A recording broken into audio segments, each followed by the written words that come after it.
नमस्कार मित्रों, मैं पंडित चंद्रेश कौशिक। हमारी सीरीज चल रही है एपिसोड नंबर 22 की, जिसे हम बात कर रहे हैं भृगु संहिता की। भृगु संहिता के अंतर्गत आज हम बात करने जा रहे हैं वृश्चिक लग्न के चतुर्थ भाव में ये केतु स्थित हो तो उसके क्या फलादेश होंगे। प्रथम भाव में 8 नंबर का मतलब होता है वृश्चिक लग्न, और वृश्चिक लग्न में जब कभी भी केतु चतुर्थ भाव में स्थित हो जाता है तो यह सामान्यतः सकारात्मक ही फलों को प्रदान कर देने वाला ग्रह बन जाता है। देखिए, एपिसोड नंबर 21 की सीरीज में हमने राहु की चर्चा करी थी, राहु के सिद्धांतों पर बात करी थी। और राहु और केतु के सिद्धांत क्योंकि एक ही होते हैं तो इट मीन्स कि पिछले वाले वीडियो में हमने राहु और केतु दोनों ही सिद्धांतों की बात करी थी। तो इस वाली सीरीज में हम केतु के सिद्धांतों पर चर्चा नहीं कर रहे हैं, यहाँ पर केवल और केवल हम फलादेशों पर ही बात कर रहे हैं। देखिए, राहु और केतु 3 प्रकार से अपने फलों को प्रदान कर सकते हैं। फर्स्ट ऑफ ऑल तो केतु जिस भाव में स्थित हो जाता है उस भाव के अनुसार यह फल प्रदान करता है। दूसरा, जिस राशि पर स्थित हो जाता है उस राशिपति के अनुसार फलों को प्रदान करता है। और तीसरा, केतु के साथ यदि यहाँ पर कोई अन्य ग्रह स्थित हो जाता है तो फिर केतु उसके भी फलों को प्रदान कर देने वाला यहाँ पर बन जाएगा। चलिए एक एक करके हम बात कर लेते हैं।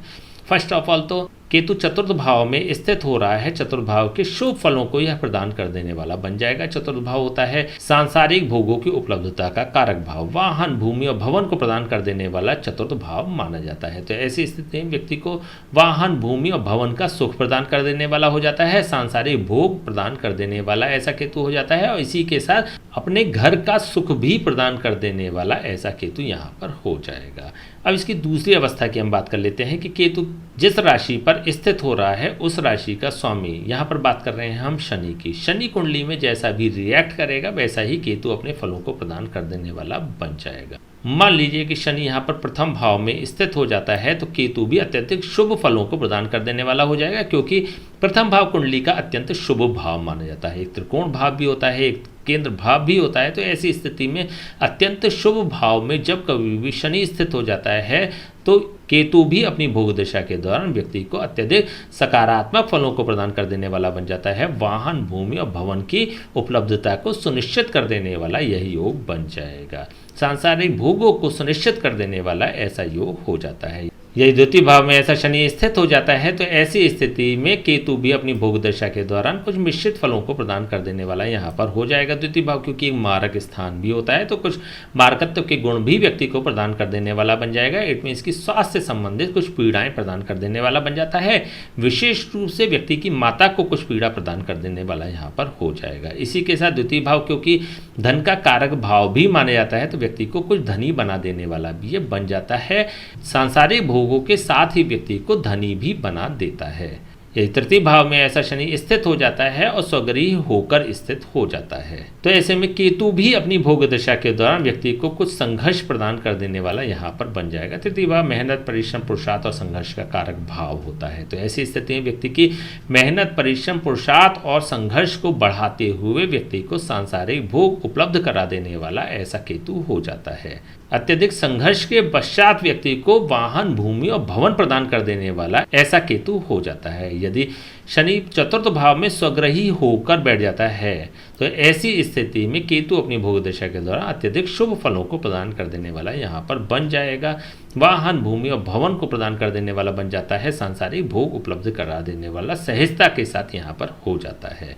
यदि पंचम भाव में ऐसा शनि स्थित हो जाता है तो ऐसी स्थिति में व्यक्ति को मान, सम्मान और प्रतिष्ठा के साथ ही सांसारिक भोग प्रदान कर देने वाला ऐसा केतु हो जाता है।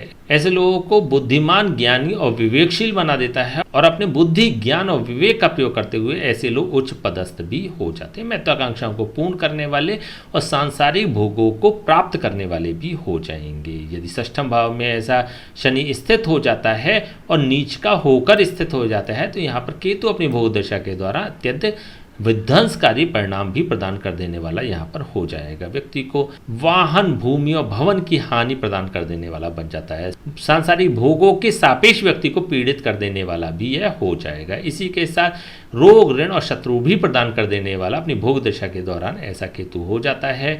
ऐसे लोगों की माता को केतु से संबंधित रोग होने की संभावनाएं बढ़ जाती हैं। इट मीन्स कि यूट्रस की समस्या हो सकती है, यूरिन इन्फेक्शन की समस्या हो सकती है अथवा किडनी से संबंधित कोई समस्या यह प्रदान कर सकता है। यदि सप्तम भाव में ऐसा शनि स्थित हो जाता है तो ऐसी स्थिति में व्यक्ति को सप्तम भाव के सापेक्ष शुभ फल प्रदान कर देने वाला ऐसा केतु हो जाएगा।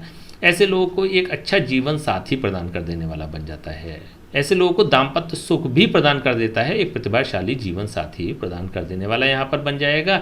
विवाह के पश्चात ऐसे लोगों को सांसारिक भोग प्रदान कर देने वाला भी यह हो जाता है। यही शनि अष्टम भाव में स्थित हो जाता है तो ऐसा केतु अपनी भोग दशा के दौरान व्यक्ति को दुख विपत्ति और परेशानियां प्रदान कर देने वाला बन जाता है, रुकावटें, कष्ट और बाधाएं प्रदान कर देने वाला बन जाता है। अत्यधिक बाधाओं के पश्चात ऐसे लोग सांसारिक भोगों को प्राप्त करते हैं। यदि नवम भाव में ऐसा शनि स्थित हो जाता है तो ऐसी स्थिति में केतु अपनी भोग दशा के दौरान व्यक्ति को भाग्य का लाभ प्रदान कर देने वाला भी बन जाता है, विशेष रूप से सांसारिक भोगों को भोगने के सापेक्ष भाग्यशाली बना देने वाला हो जाता है। ऐसे लोग अत्यधिक कम मेहनत में उच्च सफलता को प्राप्त कर लेते हैं, उच्च उपलब्धियों को प्राप्त कर लेते हैं अथवा सांसारिक भोग तो अवश्य ही प्राप्त करने वाले ऐसे लोग सहजता से हो जाते हैं। यदि दशम भाव में ऐसा शनि स्थित हो जाता है तो ऐसी स्थिति में केतु भी अपनी भोग दशा के दौरान व्यक्ति को अपनी प्रोफेशनल लाइफ में वेल सेटल्ड कर देता है और इसी के साथ प्रोफेशनल लाइफ के द्वारा, कर्म क्षेत्र के द्वारा व्यक्ति को सांसारिक भोग उपलब्ध करा देने वाला ऐसा केतु हो जाएगा। यदि एकादश भाव में ऐसा शनि स्थित हो जाता है तो व्यक्ति को लाभान्वित कर देने वाला ऐसा केतु हो जाता है। वाहन, भूमि और भवन का लाभ प्रदान कर देने वाला भी हो जाता है और इसी के साथ ऐसे लोगों की इच्छाओं को पूर्ण करने वाला भी सांसारिक भोगों के सापेक्ष हो जाएगा। ये द्वादश भाव में उच्च का होकर शनि स्थित हो जाता है तो यहाँ पर केतु अत्यधिक शुभ परिणामों को प्रदान कर देने वाला बन जाता है, बाहरी स्थानों से व्यक्ति को लाभान्वित करने वाला हो जाता है। बाहरी स्थानों पर जाकर ऐसे लोग सांसारिक भोग प्राप्त करने वाले हो जाते हैं। वाहन, भूमि और भवन जैसे सांसारिक भोगों को भोगने वाले भी हो जाएंगे। विदेश, विदेशी भाषा, विदेशी करेंसी और विदेशी लोगों के द्वारा अथवा विदेशी कंपनी के द्वारा ऐसे लोग लाभ प्राप्त करने वाले भी हो जाते हैं, सुख सुविधाओं को प्राप्त करने वाले भी हो जाएंगे। अब इसकी तीसरी अवस्था की बात कर लेते हैं कि केतु के साथ यहाँ पर कोई अन्य ग्रह युति पे संबंध बनाकर बैठ जाता है तो फिर किस प्रकार के परिणाम होंगे। यदि सूर्य स्थित हो जाता है तो सूर्य यहाँ पर दशम भाव का स्वामी हो रहा है। दशम भाव का स्वामी होकर जब केतु के साथ चतुर्थ भाव में स्थित हो जाता है तो व्यक्ति को वेल सेटल्ड प्रोफेशन प्रदान कर देने वाला बन जाता है और प्रोफेशन के माध्यम से ऐसे लोग सांसारिक भोगों को भोगने वाले भी हो जाएंगे। ये चंद्रमा स्थित हो जाता है तो चंद्रमा यहाँ पर भाग्य भाव का स्वामी होकर जब केतु के साथ चतुर्थ भाव में स्थित हो जाएगा तो ऐसी स्थिति में ऐसे लोगों को भाग्य से भोग कराने वाला भी हो जाता है, भाग्य से वाहन, भूमि और भवन को प्रदान कर देने वाला भी बन जाता है। इसी के साथ व्यक्ति को स्ट्रेस, टेंशन, एंजाइटी भी प्रदान कर देने वाला हो जाएगा क्योंकि चंद्रमा के साथ केतु का जब कभी भी संयोग बन जाता है तो यह चंद्र ग्रहण का निर्माण कर देता है, व्यक्ति को स्ट्रेस, टेंशन, एंजाइटी प्रदान कर देने वाला बन जाता है। हृदय संबंधी कुछ प्रॉब्लम्स अथवा समस्याएं प्रदान कर देने वाला ऐसा केतु हो जाएगा।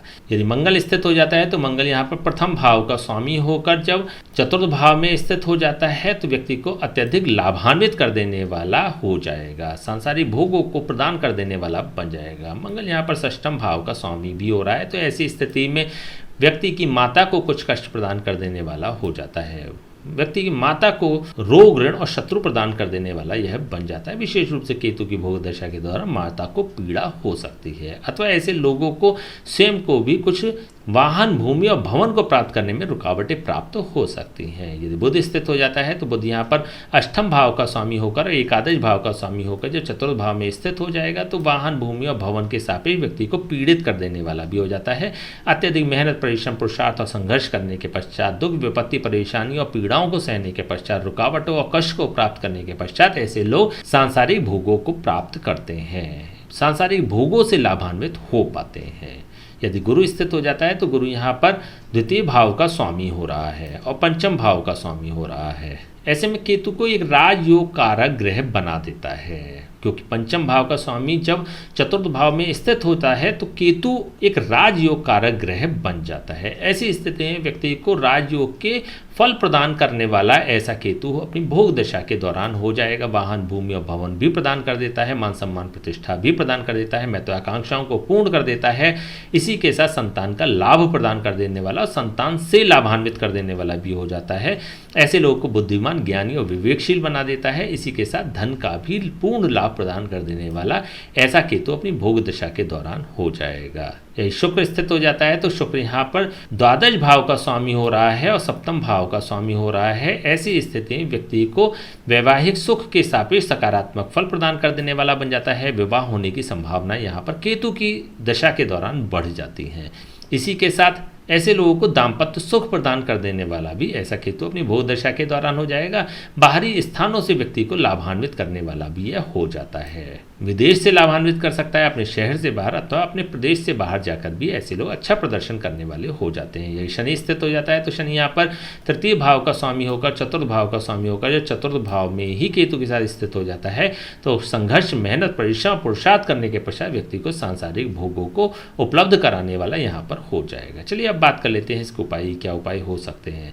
फर्स्ट ऑफ ऑल तो जब कभी भी आप केतु का उपाय करेंगे तो उससे पूर्व आपको 2 उपाय करने होंगे। केतु स्थित राशि के स्वामी के अनुसार आपको उपाय करना होगा। आपको यह देखना होगा कि केतु जिस राशि पर स्थित है उसके स्वामी की स्थिति क्या है। यहाँ पर हम बात कर रहे हैं शनि की। शनि की स्थिति को आपको देख लेना चाहिए। शनि पर हमने 144 वीडियो तैयार करके आप तक पहुँचाए हैं।